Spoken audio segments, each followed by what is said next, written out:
கர்நாடகாவில் common entrance exam, அதாவது பொது நுழைவுத் தேர்வு, அந்த எக்ஸாமுக்கு போன 5 மாணவர்களினுடைய பூணூல்லேருந்து ஆற்ற விட்டு தான் தேர்வுக்கு செல்ல வேண்டும் அப்படின்னு சொல்லிட்டு ஒரு தனியார் கல்லூரியில் தடுத்து நிறுத்தப்பட்டிருக்கிறார்கள்.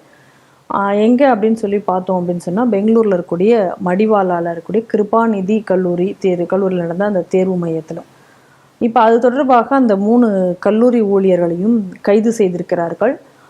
அந்த ஒரு 5 மாணவர்களும் அவங்க சொல்கிறாங்க, இது எங்களுடைய சம்பிரதாயம், இதை எங்களால் கழற்ற முடியாது அப்படின்னு சொன்ன பிறகும் கூட, இல்லை உங்களுக்கு நீங்கள் எக்ஸாம் எழுதணும், அதாவது உங்களுடைய எதிர்காலம் முக்கியமாக, இல்லை உங்களுக்கு உங்களுடைய அந்த பூணூல் வேணுமா, நீங்கள் இதை முடிவு பண்ணணும் அப்படின்னு சொல்லி ரொம்ப வற்புறுத்தப்பட்டு கடைசியாக அவர்கள் வேறு வழி இல்லாமல் கழட்டி விட்டு சென்றதாகவும், அதனால் எங்களால் தேர்வில் ஒரு கான்சன்ட்ரேட் பண்ணி எங்களால் தேர்வை முழுமையாக எழுத முடியவில்லை, எங்களுக்கு மிகுந்த மன உளைச்சலாகிவிட்டது என்று அந்த மாணவர்கள்லாம் இன்றைக்கி பேட்டியும் கொடுத்துருக்கிறார்கள். இந்த மாணவர்கள் தேர்வு எழுதி சென்றதுக்கப்புறம் அவர்களுடைய பெற்றோர்களிடம் சொன்னதுக்கப்புறம் பெற்றோர்கள் எல்லாம் போராட்டம் நடத்தியதனுடைய விளைவாக இவர்கள் கைது செய்யப்பட்டிருக்கிறார்கள். ஏற்கனவே கடந்த வருடமும் இந்த மாதிரியான ஒரு பிரச்சனை நடந்தது. அப்பொழுதே கூட நீதிமன்றம் என்ன தீர்ப்பு கொடுத்திருந்ததுன்னா, இந்த மாதிரியான பூணூல்களை கழற்ற சொல்லக்கூடாது அப்படின்னு சொல்லி நீதிமன்றம் உத்தரவு இருந்த பொழுதும் அதையும் மீறி இந்த மாதிரியான ஒரு விஷயம் என்பது நடந்திருக்கிறது. ஹிந்து சமுதாயத்துக்குள்ள விழிப்பின்மைன்னு நான் நினைக்கிறேன். இப்போ பூணூல்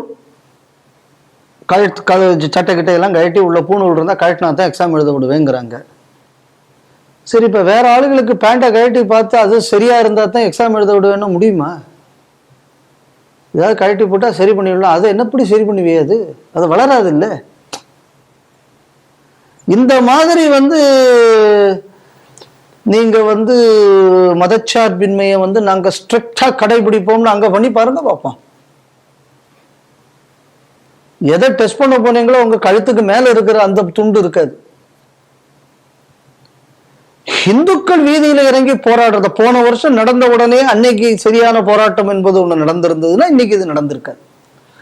ரெண்டாவது, இந்த மாதிரியான விஷயங்கள் இப்ப சித்தராமையா இந்த மாதிரியாக இந்துக்களை எதிராக, இந்து சம்பிரதாயங்களுக்கு எதிரான பேச்சுக்கள் நிறைய வந்திருக்கு.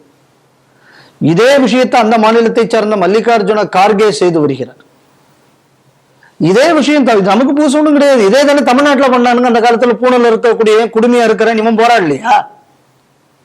சோ இப்ப காலம் காலமாக இந்த மாதிரி நடக்கக்கூடிய இன துவேஷம், இன அழிப்பு, இது காலங்காலமாக இந்துக்களுக்கு எதிராக நடந்து வருகிறது. இன்னைக்கு இது கர்நாடகத்தில் நடந்திருக்கு. விஷயம் என்ன அப்படின்னா, இந்த சித்தராமையா அந்த சித்தாந்தத்தை சார்ந்தவராக அவரே தன்னை அறிவித்துக் கொண்டிருக்கிறார். அதனால இன்னைக்கு அவங்க இப்படி செய்துகிட்டு இருக்காங்க. என் கேள்வி என்னன்னா, இந்த ஹேட் ஸ்பீச் எல்லாம் பத்தி அப்பப்போ இந்த சுவ மூட்டை எடுக்கிறேன்னு இந்த டெல்லி கோர்ட்ல ஒரு 4-5 பேர் வரிசையா உட்காந்து பேசுவாங்கல்ல, அவங்க யாரும் இப்ப இதை பத்தி ஒண்ணும் பேச மாட்டேங்க. இப்ப இதெல்லாம் ஹேட்ல வராதோ? நீதிமன்ற உத்தரவு இருக்கும் பொழுது அது மீறி இருக்காங்க. அதுக்கும் கூட இப்ப அது ஹேட்ல வராதாங்க. இப்ப ஒருத்தனை கூப்பிட்டு இப்படி அறுக்கிறீங்க, இது உனக்கு எதுக்கெல்லாமோ நீங்க தேடி எல்லாம் பிடிச்சி யோசிச்சு எல்லாம் கொடுப்பே இல்லை. அதாவது ஒருத்தன் ஹிந்து மதத்தை மோசமா பேசுவான், நீ எப்படி எங்க மதத்தை பேசுற, உங்க மதத்துல இப்படி இல்லையான்னு அவங்க மதத்துல இருக்கிறதே ஒரு அம்மா கேட்டுச்சு. அதுக்கு அந்த ஜட்ஜு என்னெல்லாம் வியாக்கியானம் சொன்னாரப்பா.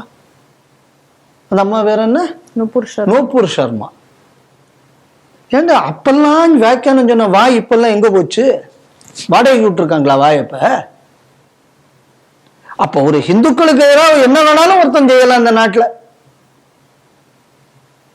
அப்ப இந்த ஹிந்து இன அழிப்புங்கக்கூடியத சிஸ்டமேட்டிக்கா பண்ணிட்டு இருக்காங்க. இதை பாருங்க, அங்க போய் வேணும்னு மாட்டுக்கறியை திங்க போறேன், அது எதுக்கு? ஏன்னா இது அவனுக்கு பிடிக்காது, அதனால நான் அதை செய்கிறேன். இப்ப இதே மாதிரி பன்னிக்கறி நடத்துறேன்னு சொல்லி நீ ஏதாவது ஒரு துளுக்கு ஏரியால உனக்கு போய் நடத்த முடியுமா? முடியாது. இதெல்லாம் நீங்க எதை பார்க்கணும், இந்த பூணூல் it's not one of incident. வேணும்னு மாட்டுக்கறியை ஒரு இடத்துல இன்ட்ரோடியூஸ் பண்றது. அதுக்கப்புறம் என்னன்னா, ஒரு பொது இடத்துல சிறுமைப்படுத்தி ஹிந்துக்களை பேச வைக்கிறது. அப்ப என்ன ஆகும்னா, அவங்களுக்கு ஒரு இன்ஃபீரியாரிட்டி காம்ப்ளெக்ஸை இது பண்றது. அப்புறம் இந்த மதத்தில் இருக்கக்கூடிய இந்த சடங்குகள், இந்த பழக்க வழக்கங்கள்லாம் தப்பானது அப்படிங்கக்கூடிய அதை பத்தி அவங்களே கூச்சப்பண்ணு, அவங்க பெருமித உணர்வை கொன்னு அவங்கள கூச்சப்பட வைக்கிறது. இப்ப இதை செய்த இந்த வாத்தி இருக்காங்க, இப்ப அந்த வாத்தி தானே அந்த வேலையை பார்த்துருக்கணும். பள்ளிக்கூட இன்விஜுவலேட்டரா வரக்கூடிய ஒரு வாத்தியா தான் இருக்கணும். அப்ப இந்த வாத்தி கிளாஸ்ல என்னெல்லாம் பேசியிருப்பான்? இன்னைக்கு இதை செய்த வாத்தி கிளாஸ்ல சும்மா இருந்திருப்பானா? இது நாங்க படிக்கக்கூடிய காலத்துல இந்த மாதிரி எல்லாம் உண்டு. நாங்க பள்ளிக்கூடத்துக்கு போன காலத்துல, சாரி நான் படிக்கிற காலம்னு சொன்ன, திருப்பி கேட்டு, நீ பள்ளிக்கூடத்துக்கு தாண்டா போனேன், எங்கடா படிச்சேன்னு. அப்பவே வந்து இந்த மாதிரி பல வாத்தியார்கள் இந்த மாதிரி குசும்பா பேசக்கூடியதெல்லாம் உண்டு. நான் எங்க ஊர்ல கிறிஸ்துவ மெஜாரிட்டியில சில ஆசிரியர்கள் பேசி நான் அதுக்கு பதிலும் சொன்னதும் உண்டு நிறைய. அதனால நம்மளை வந்து கொஞ்சம் மோசமா பார்த்த வாத்தியார்களும் உண்டு. இப்படி இருந்தாலும் நமக்கு 4 வார்த்தை சொல்லி கொடுத்தாங்கிற மரியாதையினால நான் அவங்கள வந்து கேவலமா இங்க பேசல. ஏன்னா நம்ம பதில் சொன்னோம், அந்த பதிலையே அவங்களுக்கு திருப்பி கவுண்டர் பண்ண முடியாம சிரிச்சுக்கிட்டே போயிட்டாங்க. இப்ப நம்ம அவங்க சொன்னதுக்கு நம்ம கொஞ்சம் தாழ்வு மனப்பான்மை வந்திருந்தா நீங்க நம்மளை ஏறி மேய்ஞ்சிருப்பாங்க. ஸோ இது வந்து காலங்காலமாக நடந்து வரக்கூடியதுதான்.